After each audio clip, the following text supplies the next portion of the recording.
Get out. Now. This isn't the project. You can't just walk in here with your welfare baby expecting a handout. Madison Pierce blocked the entrance. Her designer heels clicked on marble. Look at you. Probably can't even afford our appetizers. Did you wander in looking for the food bank? Simone Harper shifted baby Zoe gently. Her voice stayed calm. I have a reservation. Under Dr. Harper. 7:30. Dr. Harper? Madison laughed. Cold, mocking. Right. And I'm the Queen of England. You people always lie. Always trying to scam your way into places you don't belong. I can show you my confirmation. Simone reached for her phone. Madison's hand shot out. She slapped Simone hard across the face. The crack echoed through the restaurant. Simone's head jerked sideways. Zoe screamed, "Don't you dare reach for anything!" Madison's eyes blazed with hate. Touch my podium again and I'll have you arrested. Your kind always ends up in handcuffs anyway.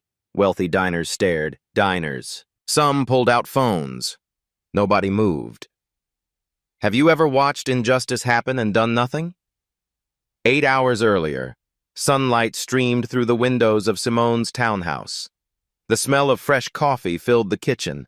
Zoe babbled in her high chair, tiny fists grabbing at air.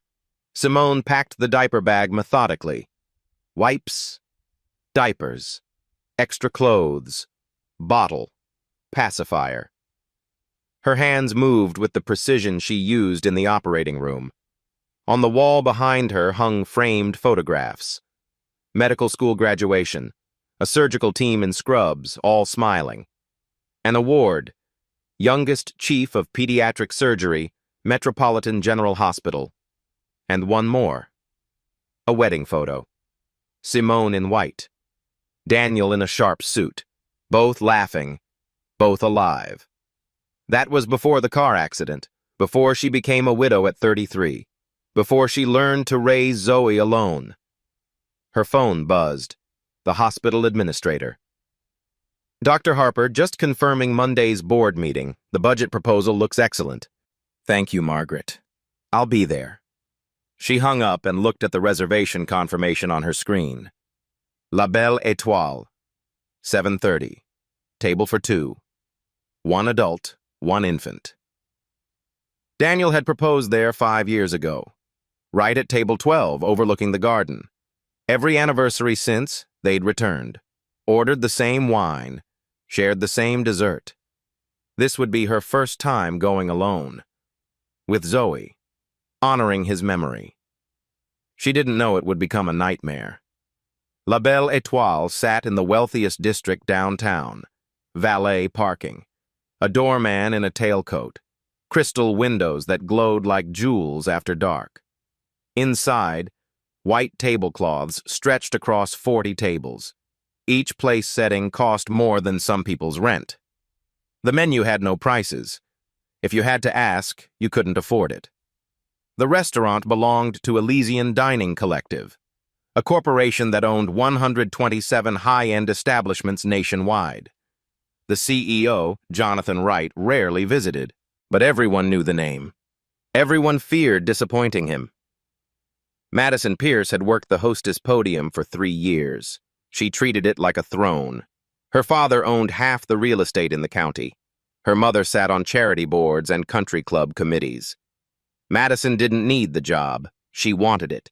For the power. For the access to wealth. For the chance to decide who belonged and who didn't. She'd turned away customers before. Always people of color. Always with excuses. We're fully booked. Your reservation was canceled. There must be a mistake in our system. The kitchen staff whispered about it. Servers complained quietly. But nothing changed. Madison's family had connections. Her father played golf with the regional manager. So she stayed. And she got worse. Derek Carter managed the floor. 45 years old. 20 years in the restaurant industry. He'd worked his way up from busboy to manager. He knew Madison's behavior was wrong, but he never stopped, never reported it, never intervened. He had a mortgage, 2 kids in college. He couldn't afford to lose this job. So he looked away, stayed silent, became complicit. That evening, as the dinner rush began, Madison checked her reflection in the podium's glass surface. Perfect hair, perfect makeup, perfect smile for the right people. She saw the reservation list. 7:30, Dr. S. Harper, party of 2. She assumed a man, probably a surgeon, probably white, definitely wealthy. She had no idea. At 6:45, Simone pulled into the valet circle. Zoe was awake, alert, dressed in a tiny pink dress. Simone wore simple elegance, a black dress, pearl earrings, minimal makeup. She looked beautiful, professional, respectable. None of it would matter. The valet, a young Latino man named Carlos, smiled warmly. "Good evening, ma'am. Enjoy your dinner." "Thank you." Simone handed him the keys.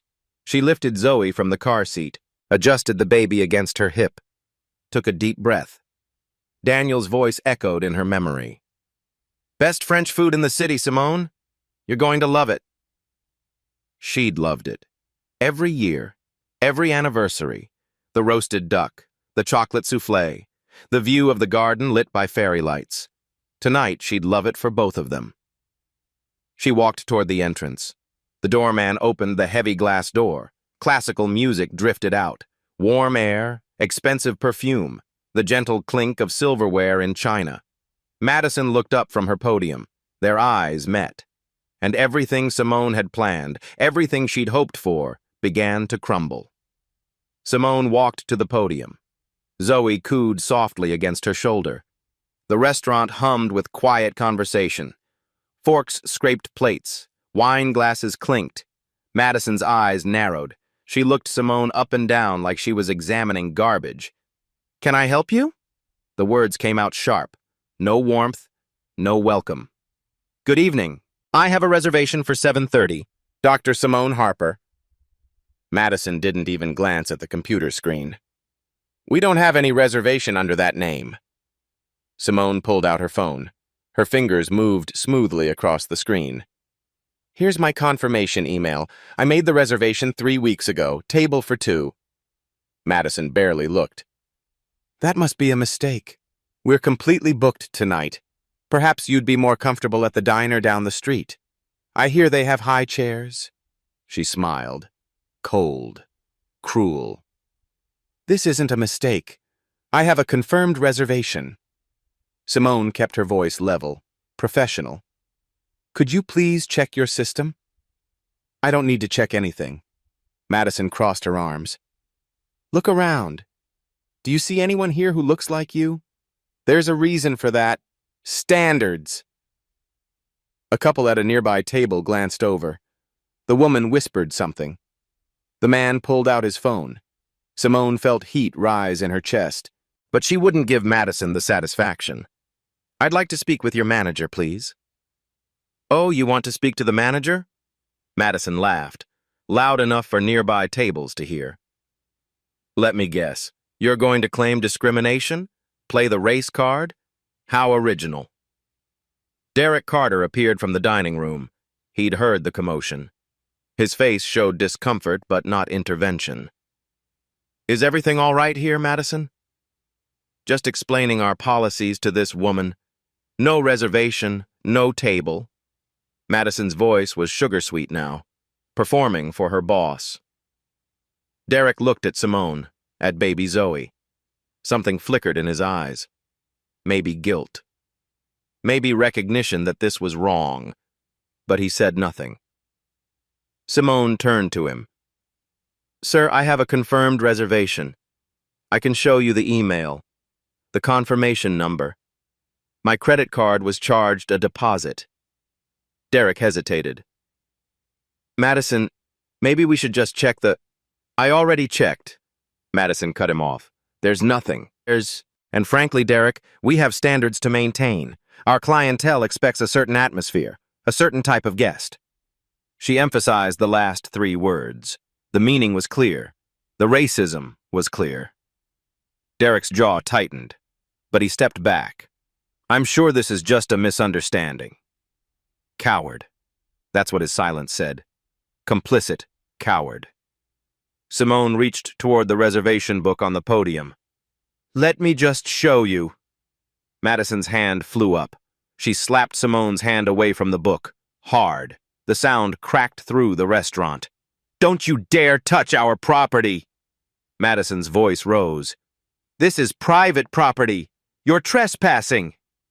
Simone stumbled back. Zoe startled in her arms and began to cry. The baby's wails filled the elegant space. Several diners stood up. An elderly white couple near the window looked horrified. The man said something to his wife. She nodded and raised her phone. Recording. Madison stepped closer, aggressive, invading Simone's space. You need to leave. Right now, before this gets worse for you. Simone adjusted Zoe, bouncing her gently, trying to calm her daughter while her own heart pounded. I'm not leaving.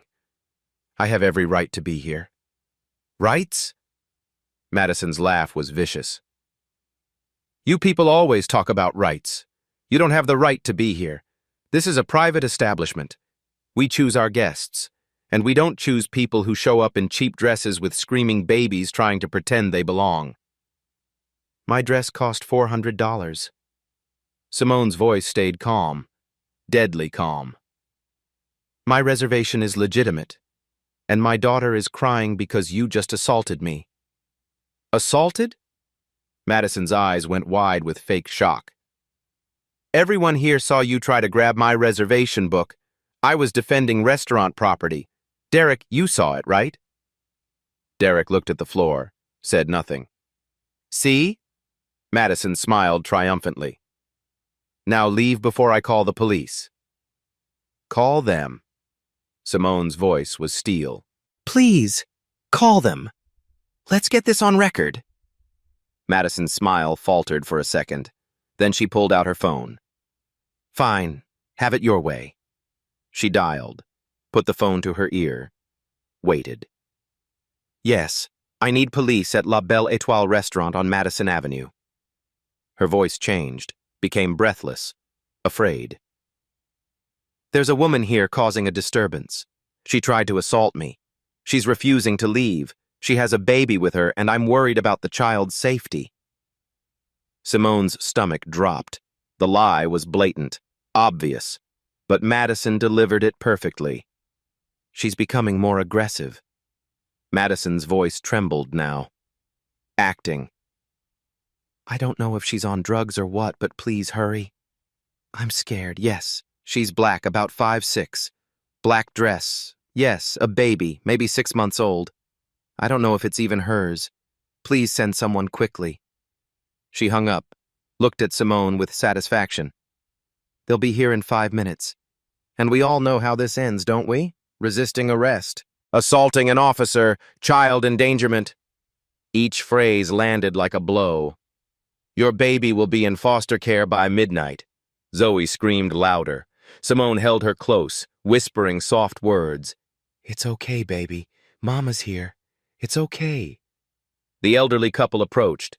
The woman spoke first, her voice firm. Excuse me, but I saw everything. This young woman did nothing wrong. You struck her first. Madison turned on her. Ma'am, I appreciate your concern, but you must be mistaken. Please return to your table. I know what I saw. The woman's husband nodded. We both saw it.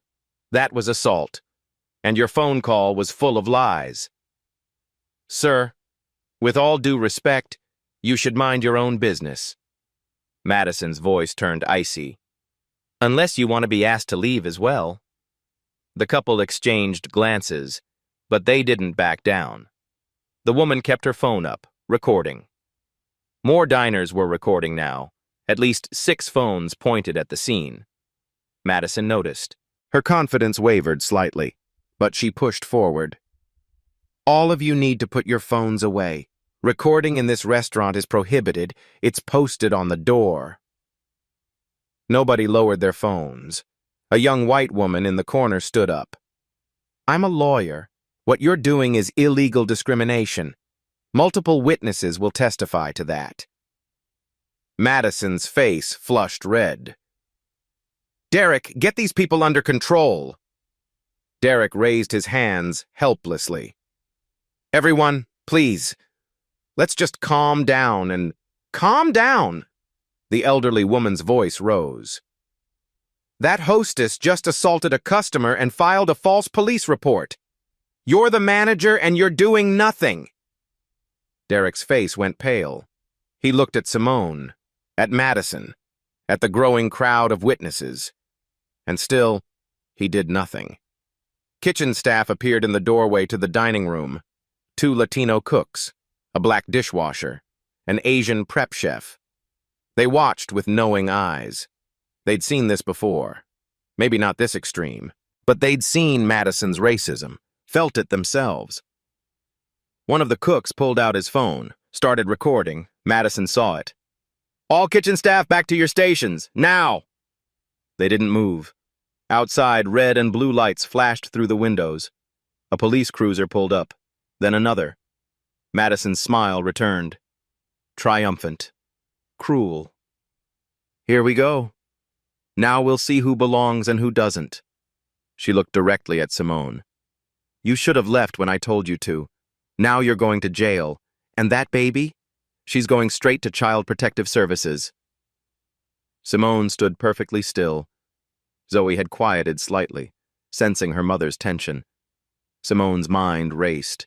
She could leave. Should leave. Protect Zoe from whatever was about to happen. But if she left, Madison won. Madison would do this to someone else. Someone without resources. Someone without witnesses. Someone without a voice. No. This ended here. Tonight. The restaurant door opened. 2 officers walked in. 1 white, 1 Latino. Their hands rested near their belts, near their weapons. Madison rushed toward them. Officers, thank God you're here. That woman, she pointed at Simone. She attacked me. She tried to force her way into the restaurant. When I asked her to leave, she became violent. I'm afraid for my safety. The white officer looked at Simone. His face hardened immediately. His hand moved to his gun. Everything was about to get so much worse. Officer Jennings stepped forward.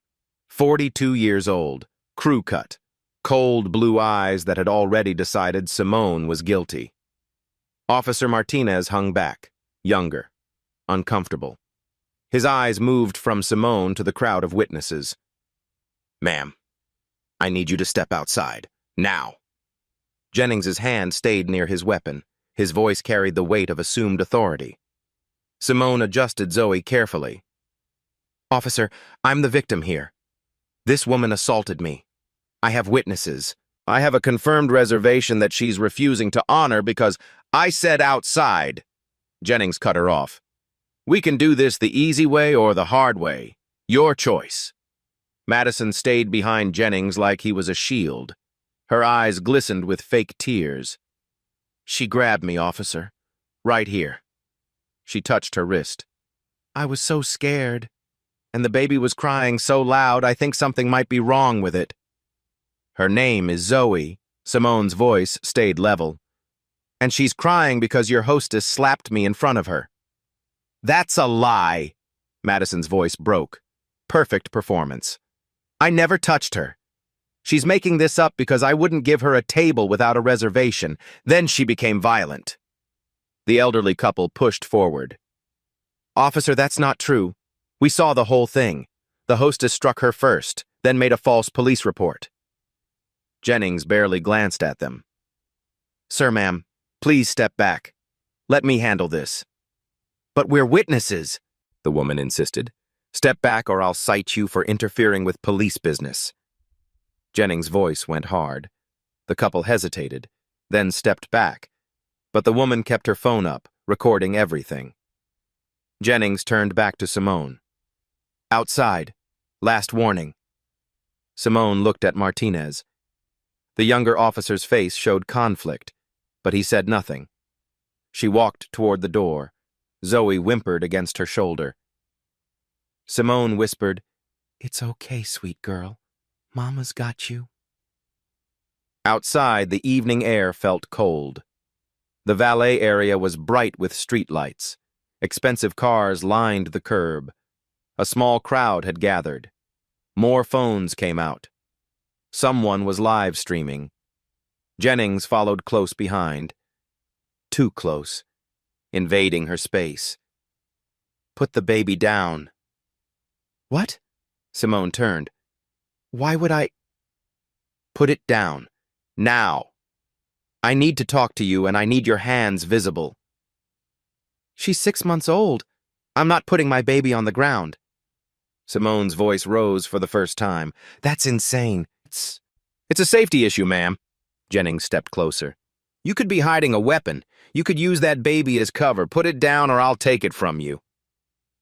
Fear shot through Simone's chest. Real fear. "You can't take my daughter." "I can and I will if you don't comply."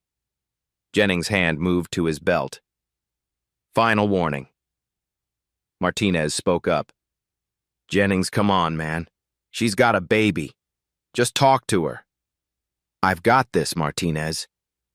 Jennings didn't take his eyes off Simone. "You want to question my judgment? You want to write the report explaining why you let a suspect maintain control of a potential hostage?" "Hostage?" Simone's voice cracked. "She's my daughter. I have her birth certificate in my bag, her medical records, pictures on my phone. Let me see that bag." Jennings grabbed it. Simone turned her body, protecting Zoe. "You need probable cause to search me. What crime do you think I committed?" "Trespassing on private property, assault, resisting police orders. That's 3 crimes." Jennings' face flushed red. "Now give me the bag or we're taking you in, and Child Protective Services takes the baby." The crowd gasped. Someone shouted, "This is wrong!" Jennings spun toward them. "Everyone back up. This is police business. Anyone who interferes will be arrested." The young lawyer from inside stepped forward. "Officer, I'm an attorney. You cannot search her without probable cause. You cannot separate her from her child without evidence of abuse or neglect. What you're doing is illegal. Ma'am, I'm going to ask you one time to step back." Jennings's hand moved to his handcuffs. "Don't make me ask twice."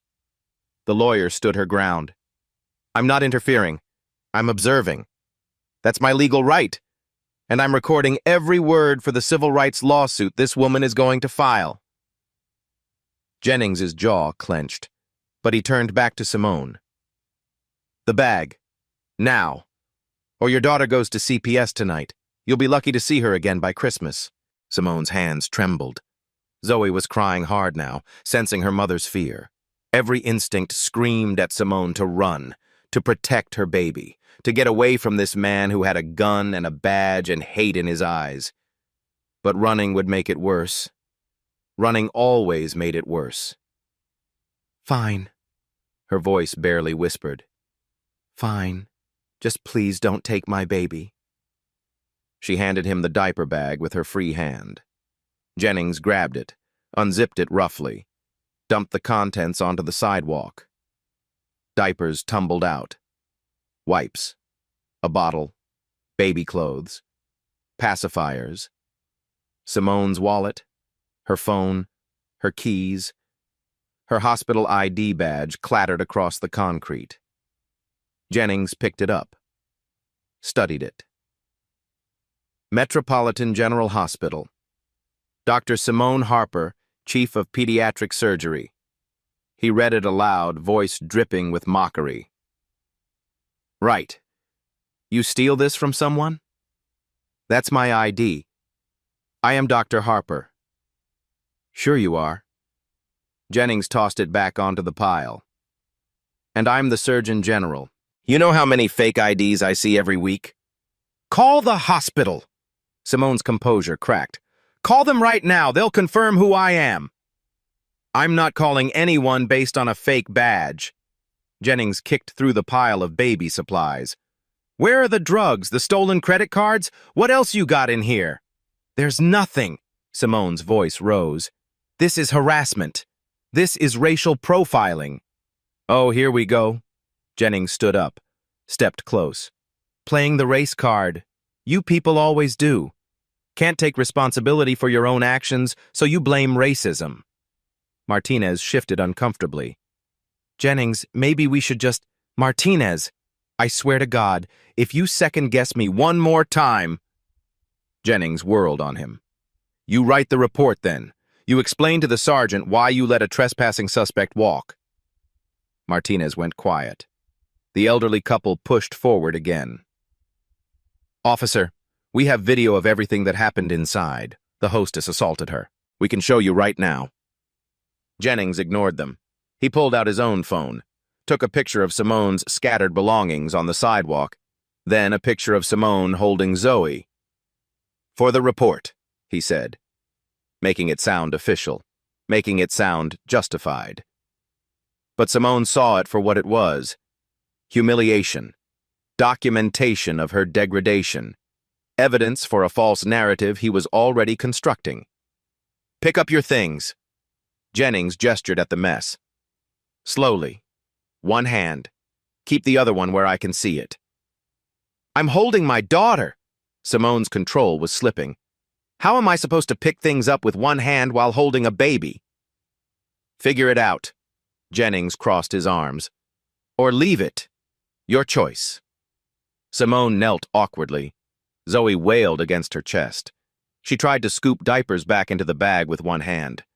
It was impossible. Items fell, rolled away. A woman from the crowd rushed forward.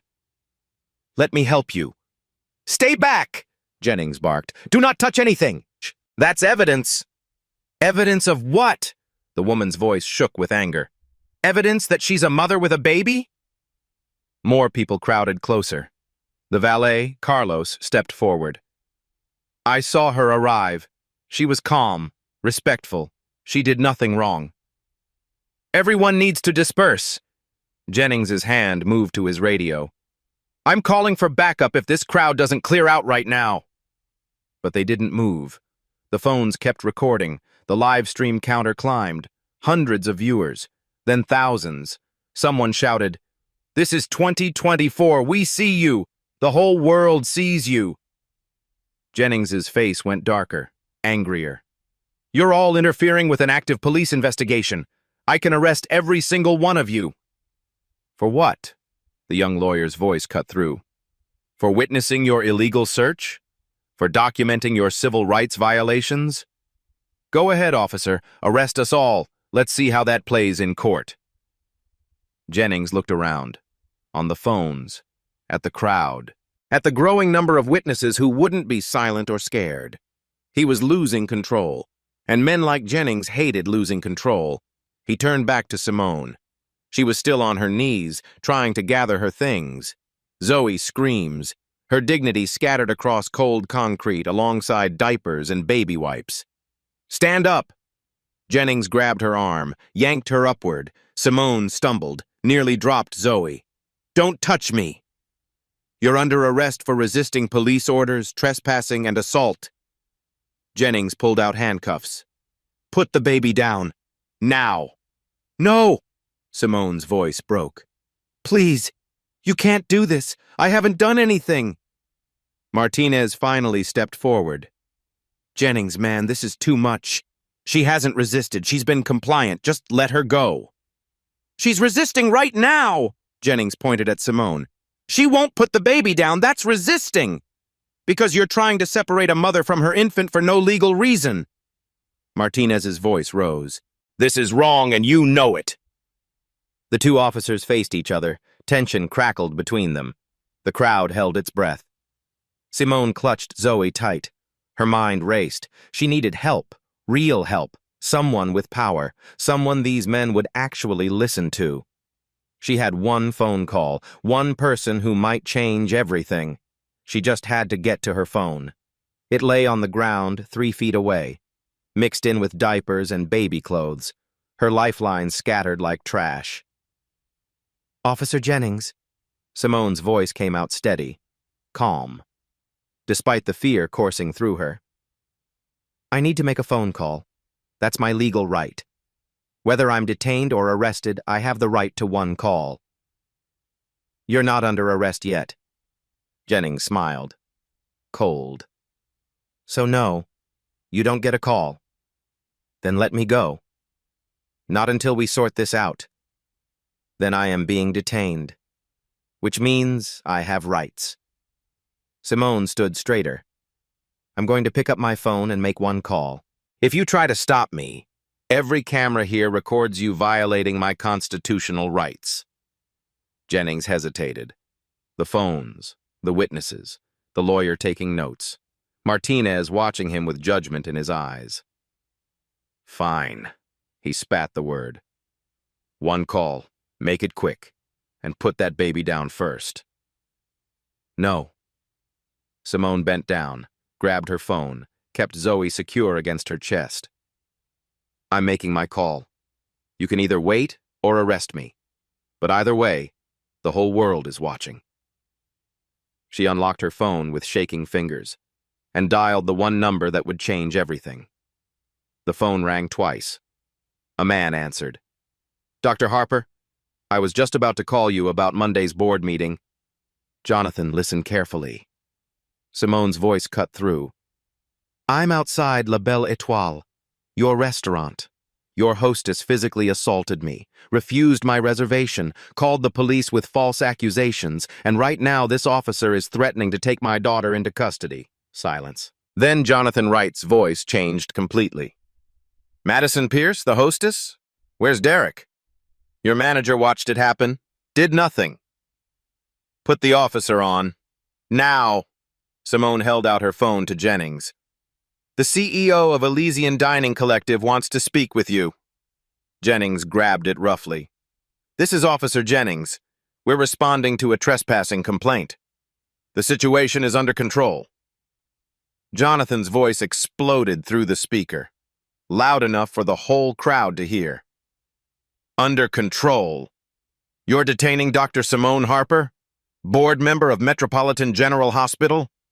The surgeon who saved my grandson's life last year? Jennings went pale. Sir, You didn't ask. You saw a black woman and assumed criminal.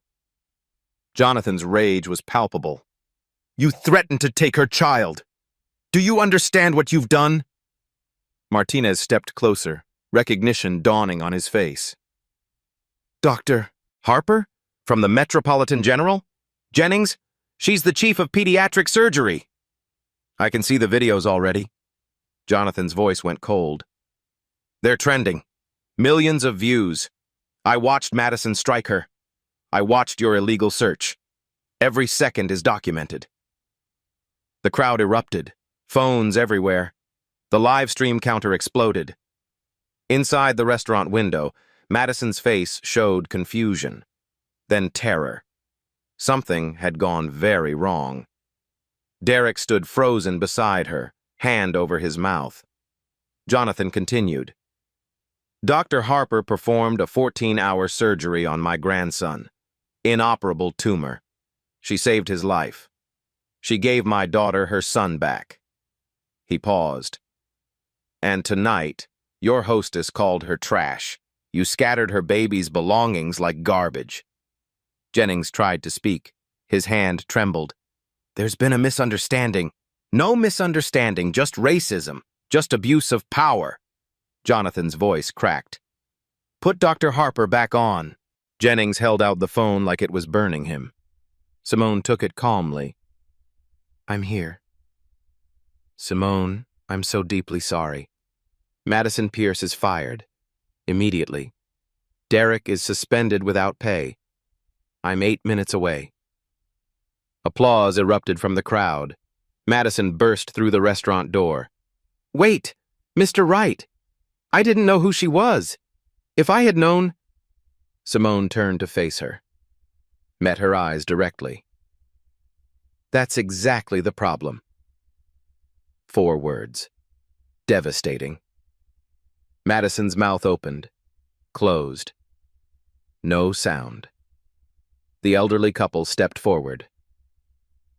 We recorded everything. The slap. Every insult. The valet spoke up. I've seen her refuse service to black customers before. Multiple times. A kitchen worker emerged. She called me a wetback last month. I reported it. Nothing happened. Another voice. She told me to go back to China. I was born here. The stories flooded out. Months of racism, years of discrimination, all documented now, all on camera, all undeniable. Derek backed away. I didn't know it was this extensive. You knew enough. The young lawyer pointed at him. You're the manager. You did nothing. That's complicity. Martinez turned to Jennings. We need to file an honest report about what actually happened. Jennings looked around wildly. On the phones, the witnesses. His career dissolved. I was following procedure. You threatened to take her baby. That's not procedure. That's abuse of power. A black SUV pulled up. Expensive. Executive plates. Jonathan Wright stepped out. 58. Silver hair, tailored suit. His face flushed with anger. He walked straight to Simone. Dr. Harper, I'm profoundly sorry. She stood there, still holding Zoe, still surrounded by scattered baby supplies. Words are easy, Jonathan. What happens next? He turned to face Madison. Derek, the cameras. The world is watching. What happens next is accountability, real consequences. He pulled out his phone. Security is on the way. Madison, you're terminated. Effective immediately. Derek, you're suspended pending investigation. Both of you will be escorted from the premises. Madison's voice rose, desperate. Please. My father knows the regional manager. I've worked here for 3 years. Your connections won't save you. Jonathan's voice was ice. You assaulted a customer. You committed racial discrimination. You filed a false police report. You're done. He turned to the crowd, to the cameras. Elysian Dining Collective condemns racism in all forms. This behavior does not represent our values. We will conduct a full investigation across all our locations. Changes start tonight. Simone spoke quietly. I don't want just words, Jonathan. I want systemic change. You'll have it. You have my word. He looked at her. And you have my personal guarantee that this never happens again. 2 security officers arrived, approached Madison and Derek. Madison tried one last time, turned to Simone, tears streaming. I'm sorry. I didn't mean, please, I was just doing my job. Simone said nothing, just held her daughter, her dignity intact. Her power is undeniable. Security escorted Madison toward the exit. She was crying, makeup running, career destroyed. Derek followed, head down, silent, ashamed. The crowd watched them go. Justice, playing out in real time. The tables had completely turned. Security guards flanked Madison, 1 on each side. She twisted away from their grip, mascara streaking down her face. Please, Mr. Wright, my father will call you. He's friends with the board. We can fix this. Jonathan didn't even look at her. Your father's connections mean nothing. You committed assault, racial discrimination, false police report. You're terminated. Security will escort you out. But I've worked here for 3 years, Madison's voice cracked, desperate now. I know all the regulars. I bring in wealthy clients. You can't just... You're trespassing now. Jonathan's voice was flat. Leave voluntarily or I'll have you arrested. Madison turned to the crowd, to the witnesses. You don't understand. She tried to grab the book. I was protecting restaurant property. I was doing my job. The elderly woman stepped forward. We all saw you slap her first. We saw everything. Your lies won't work. I wasn't lying. Madison's eyes were wild. Panicked. She doesn't belong here. Look at her. This is a 5-star restaurant. We have standards. The words hung in the air. Damning. Undeniable. Caught on 7 different cameras. Jonathan's jaw clenched. Get her out. Now! Security pulled Madison toward the exit. She fought, screamed. This is unfair. I didn't know who she was. If someone had told me she was important, everyone is important. Simone's voice cut through the chaos. Quiet, powerful. That's what you'll never understand. Madison's face contorted with rage. You think you've won? Do you think this changes anything?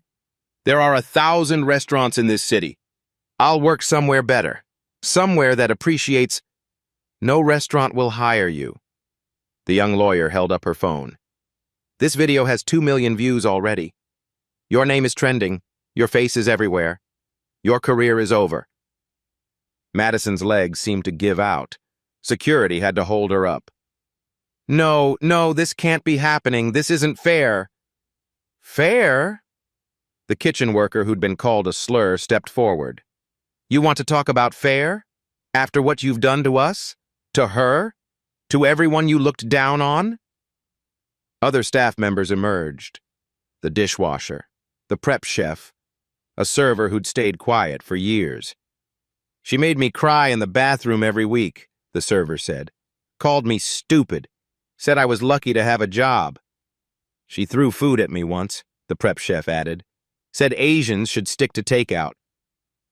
The stories came fast, each one a nail in Madison's coffin. She stopped fighting, just hung between the security guards, sobbing, broken. They dragged her out, past the valet, past the onlookers, into the night where her BMW waited, her privileged life crumbling around her.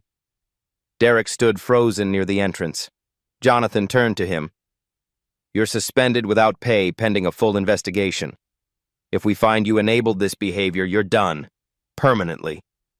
Derek's voice came out hoarse. I should have stopped her. I should have intervened. I was a coward.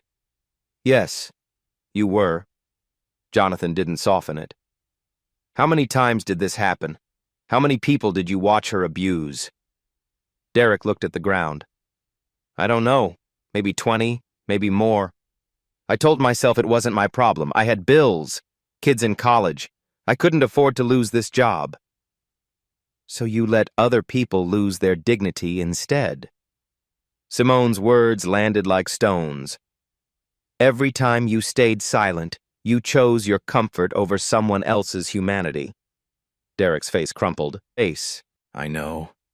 God, I know. Is there anything I can do? Any way to make this right? You can leave. Jonathan gestured to security. We'll be in touch about the investigation. Don't contact any staff members. Don't try to influence the process. Derek nodded, walked toward his car like a man heading to execution. His shoulders slumped. His career is in ruins. Inside the restaurant, diners whispered. Some looked ashamed. They'd watched it all happen, too. They'd done nothing. Jonathan turned to Simone. Please, come inside. The best table. Everything is complimentary. Lifetime VIP status. Whatever you need. Simone looked at the restaurant, at the place where Daniel had proposed, where she'd planned to honor his memory, the place that had destroyed that memory tonight. I need to go home, Jonathan. My daughter needs to sleep. I need to process this. Of course. Of course. Jonathan pulled out his phone. I'm calling my personal driver. He'll take you home. And Simone! His voice broke slightly. This was unacceptable. Unforgivable. I will make sure it never happens again. Not here. Not at any of our locations. I'll hold you to that.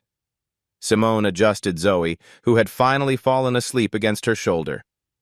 Real change. Not just PR statements. Real change. You have my word. Martinez approached carefully. Dr. Harper, I need to file an incident report. An accurate one. Would you be willing to give a statement? Yes. Simone looked at Jennings, who stood off to the side.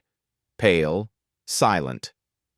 Will it include Officer Jennings's conduct? It will include everything. Martinez's voice was firm. The illegal search. The threats. All of it. Jennings finally spoke. His voice is small. Dr. Harper, I didn't know. You didn't ask. Simone met his eyes. You saw a black woman with a baby, and you assumed I was a criminal. You threatened to take my child. Those aren't mistakes, officer. Those are choices. I was responding to a call. Following protocol. Threatening to take a baby is not protocol. Martinez cut him off. You crossed the line, multiple lines, and I'm documenting every single one.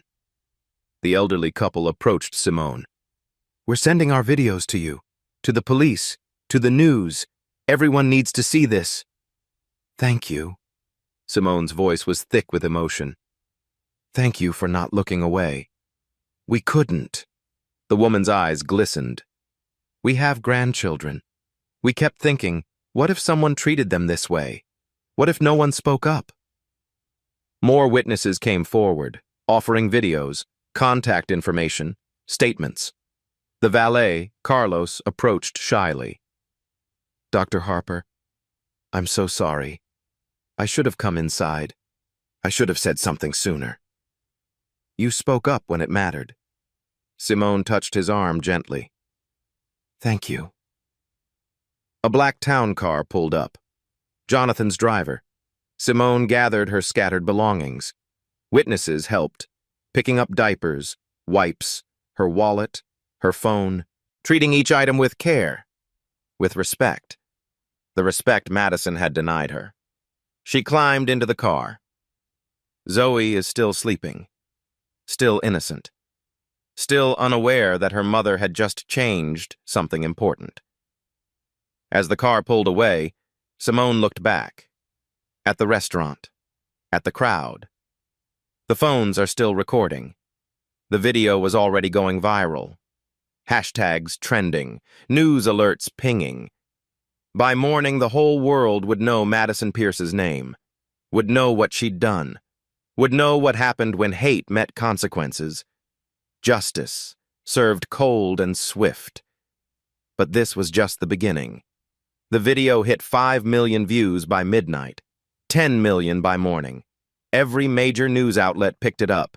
Every social media platform exploded with reaction. Racist hostess assaults black doctor trended #1 nationally, then globally. By Monday morning, protesters gathered outside La Belle Étoile. Signs reading Black Excellence Matters and Racism Has Consequences lined the sidewalk. News vans blocked the street. Reporters shouted questions at anyone entering or leaving. The restaurant stayed closed. Jonathan Wright released a statement. We are conducting a comprehensive investigation into discriminatory practices across all Elysian dining locations. Dr. Simone Harper has been appointed to our corporate advisory board to oversee equity and inclusion reforms. But Simone wanted more than corporate statements. She wanted legal accountability. Her attorney filed charges within 48 hours. Against Madison Pierce, assault and battery, filing a false police report, violation of civil rights under state law. Against Officer Jennings, illegal search and seizure, abuse of authority under color of law, threatening the welfare of a minor, civil rights violations. Against Derek Carter, complicity in discrimination, failure to intervene, creating a hostile public accommodation. The district attorney reviewed the evidence. 7 videos from different angles, dozens of witness statements. Officer Martinez's official report confirming Jennings' misconduct. All 3 were formally charged within a week. The media coverage intensified. Morning shows interviewed Simone. She sat in her hospital office, Zoe on her lap, and spoke with quiet power. This isn't about me. This happens every day to people who don't have resources, who don't have cameras, who don't have a platform. Her voice was steady, clear. I'm fighting for every black mother who's been told she doesn't belong, every person of color who's been dehumanized. This has to stop. The interview went viral. 20 million views in 2 days. Civil rights organizations rallied. The NAACP issued statements. Legal advocacy groups offered support. The story became a national conversation about racism in public accommodations. Madison Pierce's trial came first. Municipal courthouse. Packed gallery. News cameras lined the hallway. Madison entered wearing a modest dress. Hair pulled back. Makeup minimal. Her expensive lawyer beside her.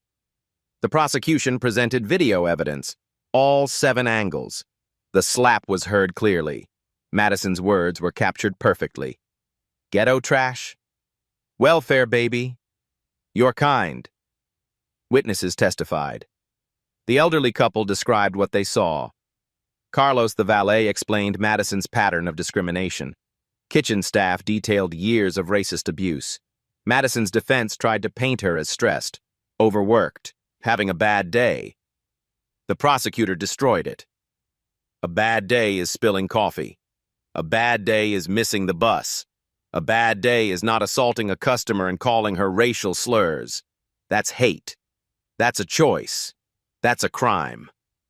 Former customers came forward. A black businessman Madison had refused service to. An Asian woman she'd mocked. A Latino family she'd turned away. The pattern was undeniable. The jury deliberated for 3 hours. Guilty on all counts. Sentencing came 2 weeks later. Madison stood as the judge read the verdict. You used your position to humiliate and harm people based on race. You filed false reports endangering an infant. You showed no remorse until you faced consequences. The judge's voice was hard. 90 days in county jail. 200 hours of community service at the Cultural Diversity Center. Mandatory counseling for racial bias. Permanent criminal record. Madison collapsed into her chair. Her lawyer caught her. She sobbed openly. Her father stood in the back, stone-faced. His connections couldn't save her now. Officer Jennings's trial followed. Same courthouse. Bigger crowd, more media. The prosecution brought devastating evidence. Body camera footage from Martinez showing everything. Audio of Jennings threatening to take Zoe. Video of the illegal search. Then came the history. 17 prior complaints of racial profiling. All swept under the rug. All ignored by his department. Officer Martinez testified as the prosecution's star witness. Jennings has a pattern. I've seen it for years. He targets people of color, uses excessive force, makes assumptions based on race. I should have reported it sooner. I didn't. That's on me. Expert witnesses explained racial profiling, constitutional rights, proper police procedure. Jennings's defense claimed he was following protocol, responding appropriately to a trespassing call. The prosecution played the video. Jennings threatening a baby, dumping baby supplies on the ground, mocking Simone's medical credentials. That's not protocol, the prosecutor said. That's tyranny. That's a man who believed his badge made him above the law. The jury deliberated 5 hours, guilty on all charges. The judge showed no mercy. You took an oath to serve and protect. Instead, you weaponized your badge against an innocent woman and child. You threatened to separate a mother from her infant. You conducted an illegal search to humiliate her. You have 17 prior incidents showing this wasn't an isolated mistake. This was who you are. He paused. Let it sink in. 6 months in county jail. Immediate termination from the police force. Loss of pension. Permanent ban from law enforcement. You will never wear a badge again. Jennings's face went blank. His career, his pension, his identity, all gone. He was led away in handcuffs. The same handcuffs he'd threatened to use on Simone. Derek Carter's case was civil, not criminal. But the consequences were real. The investigation found he'd witnessed Madison's discrimination at least 40 times over 2 years. He'd received complaints from staff, from customers, from corporate HR. He'd done nothing, filed no reports, taken no action. Elysian Dining fired him, permanently banned from their company. His professional reputation was destroyed. Then came the civil lawsuits. Simone's attorney filed against multiple parties, against Madison, Pierce personally, $200,000 for assault emotional distress, civil rights violations. Madison would never pay at all, but the judgment would follow her forever. Against the police department, $2.5 million. The settlement included mandatory reforms, body cameras required to stay on, de-escalation training, civilian oversight board, community policing initiatives.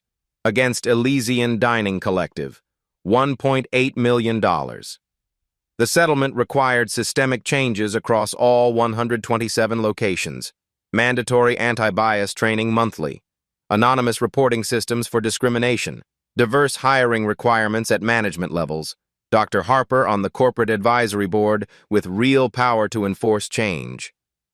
The money didn't matter to Simone. She donated most of it to civil rights organizations, to legal defense funds for people who couldn't afford attorneys, to families fighting similar battles. What mattered was the change. Within 3 months, Elysian Dining had fired 8 more managers for discriminatory practices, promoted 15 employees of color to leadership positions, implemented new training protocols. The police department saw complaints of racial profiling drop 40%. Officer Martinez was promoted to sergeant, made head of bias recognition training. Madison Pierce served her jail time, worked her community service hours, took her mandated counseling. She got a job after release, minimum wage, retail. Her coworkers recognized her from the viral video. Some refused to work with her. Others treated her with the same contempt she'd shown others.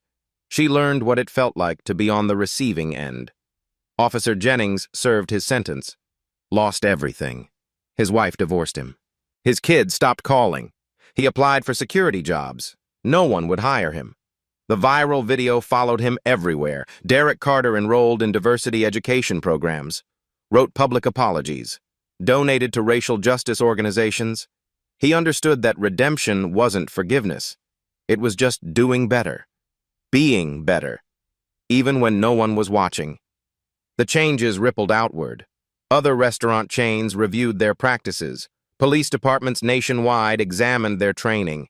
The conversation about racism in public spaces grew louder, harder to ignore, all because one woman refused to accept hate as normal, refused to walk away, refused to let injustice win. 6 months after that night, the world looked different. Not perfect, not fixed, but changed. Real consequences, real accountability, real progress. Justice finally served. 6 months later, Simone sat in her office at Metropolitan General Hospital. Sunlight poured through the windows. Awards lined the walls. A new one read, Civic Leadership Award for Advancing Racial Justice. Zoe, now 1 year old, played with blocks on the floor. Happy, safe, unaware her mother had changed the world. Simone faced her phone camera, pressed record. People ask if I regret going to that restaurant, if I wish I'd just walked away. Her voice was calm, powerful. I couldn't walk away. Not for me, not for Zoe, not for every black mother told she doesn't belong. She leaned forward. That night wasn't about a reservation. It was about recognition, that we're human, that we deserve dignity, that we deserve justice. Behind her, photos told her story. Medical school, surgery, her wedding. Daniel's smile frozen in time. Madison Pierce saw someone beneath her. Officer Jennings thought he could intimidate me. Derek Carter thought silence would protect him. She paused. They learned hate has consequences. Zoe giggled, reaching for her shoe. Simone smiled softly, then looked back at the camera. But here's what you need to understand. I had resources, connections, platform. I made one call and everything changed. Her expression hardened. What about mothers who can't? Fathers without cameras? Teenagers facing this daily without witnesses or power? She let the questions settle. This can't be about one viral video. It must be about systemic change. Her voiceover continued over images. Simone walking hospital halls, nurses greeting her, patients smiling. Life continues. Changed. That video got 50 million views. Elysian Dining reformed 127 restaurants. Police complaints dropped 40%. Madison lost her career. Jennings lost everything. Derek lost the job he protected through silence. A young black patient waved. Simone waved back. But more importantly, people started paying attention, speaking up, recording, refusing to accept hate as normal. Back in her office, holding Zoe now, safe against her chest. I didn't plan to be an activist that night. I was a mother honoring my husband's memory. But justice demands more than silence. It demands action, witnesses, voices. She looked at Zoe, touched her daughter's hair gently. Zoe will know that when someone tried to diminish her mother, the world said no. Cameras came out. Witnesses stood up.